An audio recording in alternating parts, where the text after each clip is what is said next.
Sur le CFA, évidemment, il y a 4 points que j'ai l'habitude de mettre en évidence et que nous n'échangeons pas entre nous. La part des échanges intracommunautaires en zone franc tourne autour de 15%. Dans la zone euro, c'est 60%. C'est embêtant parce qu'un des intérêts de partager la même monnaie, c'est d'échanger. Donc, quand vous n'échangez pas entre vous, ça réduit l'intérêt de partager la même monnaie. Le deuxième élément, c'est la question de la compétitivité. On en a un peu parlé tout à l'heure en disant est-ce que l'éco sera rattaché à l'euro, comme le CFA l'est. C'est une monnaie forte, un CFA rattaché à l'euro. C'est une monnaie forte. J'ai eu un débat lundi dernier à Sciences Po avec Lionel Zinsou qui a relativisé la question de la compétitivité, mais sur certaines filières, en tout cas comme le coton, je peux affirmer que l'effet taux de change joue sur la compétitivité. Le troisième point qui me semble le plus fondamental, c'est le financement. Nous empruntons à des taux d'intérêt à 2 chiffres et ça n'a juste pas de sens. Quand on a une monnaie aussi stable que le CFA, qui est rattaché à l'euro, quand on a des taux d'inflation proches de 0, le prêteur ne court pas de risque de perte en capital. Donc, il n'y a pas de raison que les primes de risque soient aussi élevées. C'est pour ça que dans la zone euro, nous empruntons à 1% aujourd'hui. Mais le CFA, qui est un peu un avatar de l'euro, on emprunte à 12, 13, 14, 15%. Ça veut dire qu'on ne peut pas financer le développement avec de tels taux d'intérêt. Il faut revoir ça. Et enfin, l'absence de croissance dans les objectifs de nos banques centrales. Okay. Vous savez que la Banque d'Angleterre a fait quelque chose d'exceptionnel. Non seulement elle fait comme les autres banques centrales de la lutte contre l'inflation, mais comme la Banque centrale américaine, elle reconnaît comme objectif la promotion de la croissance économique, mais au-delà de la Banque centrale américaine, la Banque d'Angleterre met au cœur de sa politique monétaire la création d'emplois. Et même la Banque centrale du Nigeria vient de décider que toutes les banques commerciales du Nigeria doivent faire au minimum 60% de prêts par rapport à leurs dépôts. C'est impressionnant. Ça devient un des ratios de la Banque centrale du Nigeria, que les banques commerciales du Nigeria aient un ratio prêt sur dépôt supérieur ou égal à 60%. Évidemment, les banquiers commerciaux du Nigeria se mettent tous à pleurer en disant « Oui, mais on ne peut pas donner des prêts à n'importe qui, nous n'avons pas de connaissances précises sur les emprunteurs potentiels. » Et le gouverneur de la Banque centrale a dit « C'est ça où je vous retire l'agrément. » Le Nigeria doit développer ses PME et a besoin du financement par ses banques. Vous voyez?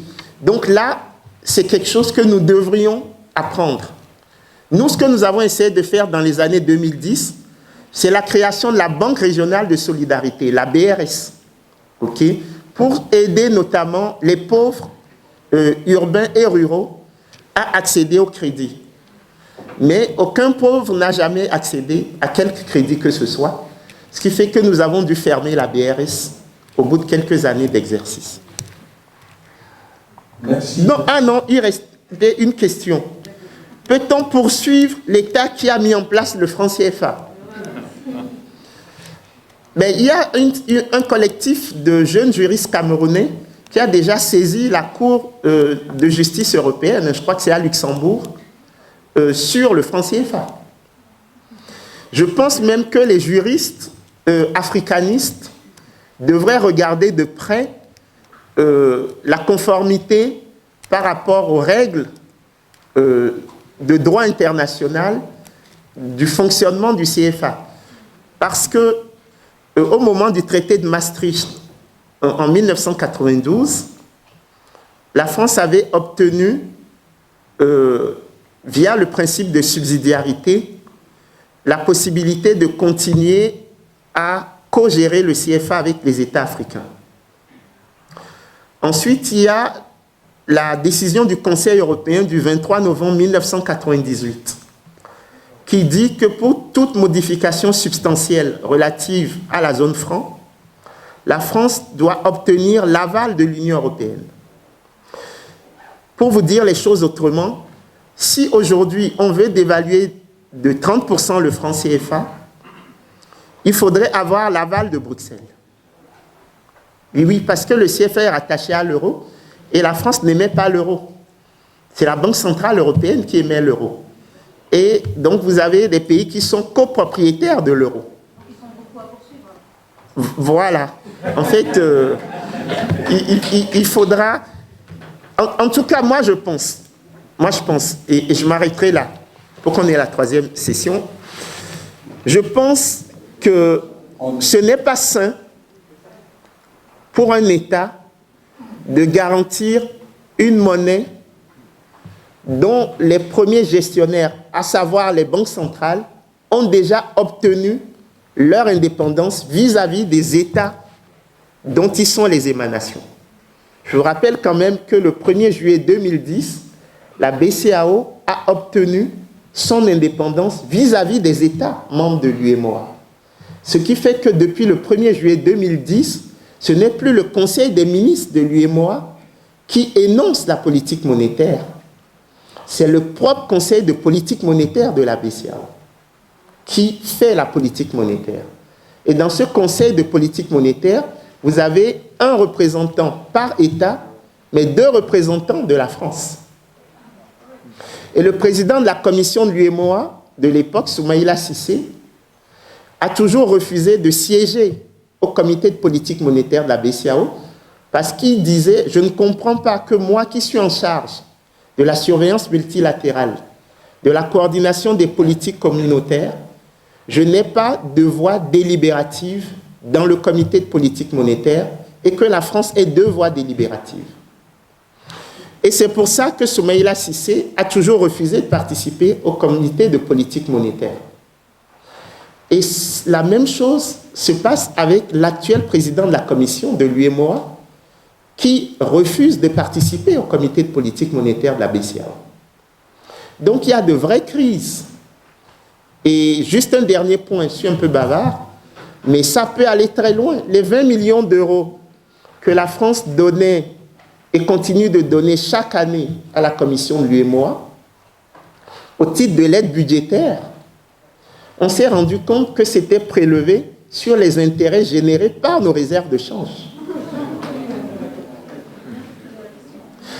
Et c'est pour ça que Paul-Antoine Boroun-Boabré, paix à son âme, qui était ministre du Plan de la Côte d'Ivoire, avait exigé, dans le cadre du Conseil des ministres de l'UEMOA, qu'on enlève la terminologie aide publique au développement et qu'on mette avance sur les réserves de change. Et donc, c'est pour vous dire que cette affaire est chaude. Moi, je ne peux pas aller plus loin. J'en ai déjà payé le prix. Nous sommes dans une phase de transition en ce qui concerne l'Afrique de l'Ouest, du franc CFA vers l'ECO, qui va être la monnaie de l'Afrique de l'Ouest. Et ça suppose, à mon avis, 3 choses que nous devrions faire tous ensemble. D'abord, identifier les problématiques pertinentes à l'heure actuelle,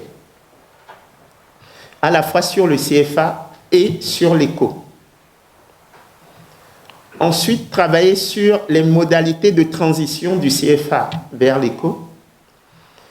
Et enfin, travailler sur les modalités d'optimalité de la zone CEDEAO dans l'optique de la création de l'ECO. Je crois que c'est vraiment 3 modalités de notre agenda qui me paraissent incontournables. Okay. Sur les questions pertinentes, j'en vois quelques-unes. La première, c'est, paradoxalement, elle ne concerne pas l'Afrique de l'Ouest. Est-ce que l'Afrique centrale pourra survivre si l'Afrique de l'Ouest crée son ECO? Est-ce que l'Afrique centrale sera la seule région du monde à garder le franc CFA?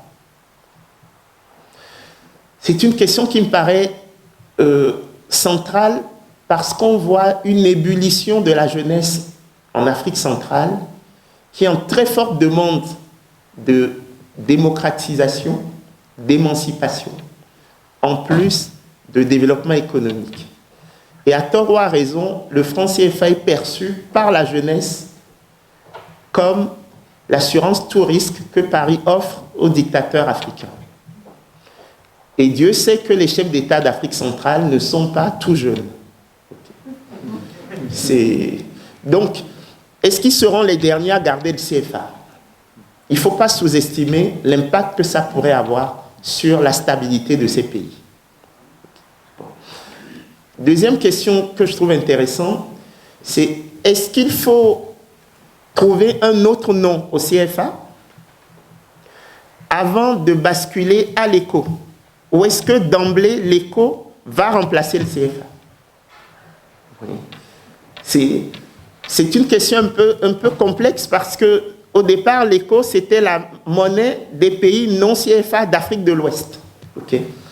Quand en 2000, on a créé l'Agence monétaire d'Afrique de l'Ouest, la MAO, qu'on a créé la zone monétaire d'Afrique de l'Ouest, la ZMAO, qu'on a créé l'IMAO, l'Institut monétaire d'Afrique de l'Ouest au Ghana, qui est l'embryon de la Banque centrale de la CEDEAO, c'était pour que les pays non CFA de l'Afrique de l'Ouest puissent converger, puissent respecter un certain nombre de critères de convergence. Et ensuite, on fusionnerait l'éco et le CFA pour trouver la monnaie CEDEAO. Là, ce qui se passe, c'est qu'apparemment, l'éco va être la monnaie CEDEAO, donc de l'ensemble. Donc, quid du CFA dans cette configuration? Et puis, il y a d'autres questions sur lesquelles on pourrait revenir. Maintenant, comment on fait la transition? À mon avis, on a deux façons de faire la transition. On peut faire la transition en une étape, c'est-à-dire dire que le Nigeria est un poids lourd, un éco sans le Nigeria, c'est 1 euro sans l'Allemagne, mais en bien plus important parce que le Nigeria, c'est quand même 3/4 du PIB de la CEDEAO, enfin 71%. C'est 52% de la population de la CEDEAO. C'est 2,5 fois les réserves de change de l'ensemble de la CEDEAO. Et c'est 4 fois la productivité des facteurs de l'ensemble de la CEDEAO. Donc, un éco sans le Nigeria, en fait, ça n'aurait pas beaucoup de sens. Et à ce moment-là, on pourrait dire, on ne fera l'éco que quand le Nigeria sera prêt. Mais vous avez une autre façon de voir la chose aussi, c'est de dire le Nigeria est toujours en opposition de phase, je parle de cycle économique, parce qu'exportateur net de pétrole, vis-à-vis des autres économies de la CEDEAO qui, elles, sont importatrices nettes de pétrole. Donc, quand ça va bien au Nigeria, ça va mal chez nous. Et vice-versa. Donc, ça veut dire, avant même qu'elle ne soit créée, qu'une banque centrale pour l'ensemble de la CEDEAO ne pourra pas avoir de politique monétaire optimale. Puisque si le Nigeria est en crise, il faudrait que la Banque centrale ait une politique monétaire active, expansionniste. Or, si le Nigeria est en crise, c'est que nous, ça va bien. Puisque tout dépend du baril du pétrole. Et si nous, ça va bien, il n'y a aucune raison que la Banque centrale fasse une politique monétaire expansionniste. Okay? On risque de passer en hyperinflation. Et vice-versa. Or, la politique monétaire, comme elle sera moyenne pour l'ensemble de la zone, on peut, sans risque de se tromper, dire que ce qui va être la clé du succès de l'éco, ça va être le degré de fédéralisme budgétaire dans la CEDEAO. Paradoxalement, ça ne va pas se jouer sur la monnaie. Ça va se jouer sur le budget, sur le degré de solidarité budgétaire que les États vont consentir. La volonté des chefs d'État ouest-africains, finalement, à aller à l'éco. Je crois qu'il y a trois visions, en fait. Il y a des pays qui du fait de leur proximité avec le Nigeria, souhaitent avoir la même monnaie que le Nigeria. Ça, c'est vraiment le cas du Niger. Et d'ailleurs, le président nigérien, Mahamadou Issoufou, fait partie, en tout cas, est le chef d'État francophone chargé de la mise en place de l'ECO. Vous savez, il y a deux chefs d'État. Il y a le président du Ghana, Nana Akufo-Addo, et le président du Niger, qui sont chargés officiellement par la conférence des chefs d'État de la CEDEAO de la mise en place de l'ECO. Le Burkina est sur la même ligne que le Niger, de même que le Bénin, qui a une très forte proximité avec le Nigeria. Bon. Il y a toute une partie du Niger qui est une zone Naira, en fait. Après, vous avez un autre bloc de chefs d'État plus réticents. Ça, c'est typiquement le Sénégal et la Côte d'Ivoire. C'est-à-dire que le Sénégal a quand même le siège de la Banque centrale des États de l'Afrique de l'Ouest. Je rappelle que William Ponty, c'est au Sénégal. C'est au Sénégal qu'ont été formés la plupart des cadres francophones. Les premiers citoyens français de l'Afrique de l'Ouest viennent du Sénégal, les 4 communes, Dakar, Gorée, Rufisque, Saint-Louis. Okay. Il y a une histoire très forte entre le Sénégal et la France. Et comme je dis toujours, pour estimer la puissance de cette histoire, je dis, où vivent les anciens chefs d'État sénégalais? Senghor, quand il a fini, il a rejoint la Normandie, donc paix à son âme. Ensuite, Abdou Diouf, qui lui a succédé, quand il a fini, il a rejoint Paris. Ensuite, Abdoulaye Wade, quand il a fini, il a rejoint Versailles. Et donc, l'incertitude, c'est Macky Sall. Okay. Donc, il y a... Donc, ça, ce sont... Et donc, ça, c'est vraiment... Bon, là, c'est factuel, ce que je dis. OK. Mais, voilà. Donc, il y a ce bloc de chefs d'État qui sont très proches de la France historiquement. Voilà. Et puis, il y a le Nigeria. Et personne ne sait ce que pense le Nigeria, en fait. En général, dans les réunions de la CEDEAO, les Nigérians taquinent toujours les pays francophones. Okay? Quand vous allez à une réunion de la CEDEAO, lorsque le Nigérian prend la parole, il dit systématiquement la chose suivante. Tout le monde sait que la CEDEAO, c'est 2 États, le Nigeria et la France. Ça, c'est systématique. Le Nigérian, dans une réunion de la CEDEAO, il y a 2 choses. Il dit ça, et puis la seconde chose, il vous pourrit la réunion, si ce n'est pas lui qui préside. Donc la stratégie pour les réunions CEDEAO, c'est systématiquement mettre le Nigérian comme président de session. Là, ça l'oblige à garder une certaine réserve. Okay. Donc on ne sait pas trop. Le Nigeria profite de la zone franc parce que le franc CFA est une monnaie forte et surtout convertible. Et donc, quand le Nigeria accumule des réserves de CFA, le Nigeria sait qu'il accumule des euros, en fait. Et donc, le Nigeria n'a pas intérêt à ce que le CFA disparaisse. Okay. De l'autre côté, le Nigeria se dit, si on a une monnaie éco qui, au fond, n'est qu'un avatar du Naira, ça élargirait encore plus son marché et lui donnerait encore plus de puissance politique. Donc, on ne sait pas où est-ce qu'ils vont mettre le curseur. En tout état de cause, dans les dernières réunions des chefs d'État de la CEDEAO, ce que le Nigeria a demandé, avant d'aller plus loin dans l'écho, c'est que les chefs d'État clarifient leurs relations avec le Trésor français avant d'avancer. Ils disent, OK, on va faire l'écho, mais quelles seront vos relations avec le Trésor français? S'il y a une relation avec le Trésor français, nous, on ne peut pas avancer. Maintenant, s'il n'y a pas de relation, on peut discuter. Et je vous rappelle que, et d'ailleurs c'est très intéressant, la toute dernière réunion de la conférence des chefs d'État, qui s'est tenu au Ghana, je crois, il n'y avait pas le gouverneur de la BCEAO. Et il n'avait pas envoyé non plus de représentants. Et c'était une réunion sur la monnaie éco. Donc vous aviez les chefs d'État, mais vous n'aviez pas le gouverneur de la Banque centrale, qui n'a pas non plus envoyé de représentants.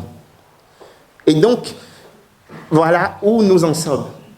Et puis, pour ne rien clarifier, le président Ouattara a annoncé que l'éco serait en taux de change fixe avec l'euro. Et le ministre des Finances du Bénin, M.